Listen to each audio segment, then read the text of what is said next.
Hi friends, எனக்கு சிஸ்டோட அறிகுறி என்ன இருந்துச்சுன்னு பார்த்தீங்கன்னா, லெஃப்ட் சைடு தான் எனக்கு இருந்துச்சு. லெஃப்ட் சைடு இடுப்பு வலி, லெஃப்ட் சைடு வயிறு வலி, அப்புறம் அந்த வலி வரும்போது டயர்டாக இருக்கிறது, வாமிட்டிங் வர மாதிரி இருக்குது, ஏப்பம் வந்துட்டே இருக்கிறது. 3 நாள் எனக்கு சைக்கிள்லாம் பீரியட் சைக்கிள்லாம் 1 டே தான் எனக்கு வந்தது. அதனால எனக்கு வந்து ஒவேரியன் சிஸ்ட் என்னென்னா ஹெர்மோஜிக் சிஸ்ட் அப்படின்னு சொன்னாங்க.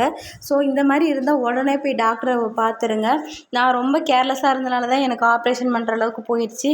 இது உங்ககிட்ட சொல்லணும்னு தோணுச்சு, அவ்வளோதான். ஓகே ஃப்ரெண்ட்ஸ், இந்த வீடியோ பிடிச்சிருந்தா லைக் பண்ணுங்கள், ஷேர் பண்ணுங்கள், மறக்காம மித்ரா 95 சேனலை சப்ஸ்கிரைப் பண்ணுங்கள். Okay, thank you. ஹாய் ஃப்ரெண்ட்ஸ், எனக்கு சிஸ்டோட அறிகுறி என்ன இருந்துச்சுன்னு பார்த்தீங்கன்னா, லெஃப்ட் சைடு தான் எனக்கு இருந்துச்சு. லெஃப்ட் சைடு இடுப்பு வலி, லெஃப்ட் சைடு வயிறு வலி, அப்புறம் அந்த வலி வரும்போது டயர்டாக இருக்கிறது, வாமிட்டிங் வர மாதிரி இருக்குது, ஏப்பம் வந்துட்டே இருக்கிறது. 3 நாள் எனக்கு சைக்கிள்லாம் பீரியட் சைக்கிள்லாம் 1 டே தான் எனக்கு வந்தது.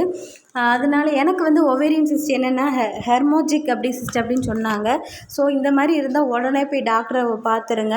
நான் ரொம்ப கேர்லெஸ்ஸாக இருந்தனால தான் எனக்கு ஆப்ரேஷன் பண்ணுற அளவுக்கு போயிடுச்சு. இது உங்ககிட்ட சொல்லணும்னு தோணுச்சு, அவ்வளோதான். ஓகே ஃப்ரெண்ட்ஸ், இந்த வீடியோ பிடிச்சிருந்தா லைக் பண்ணுங்கள், ஷேர் பண்ணுங்கள், மறக்காம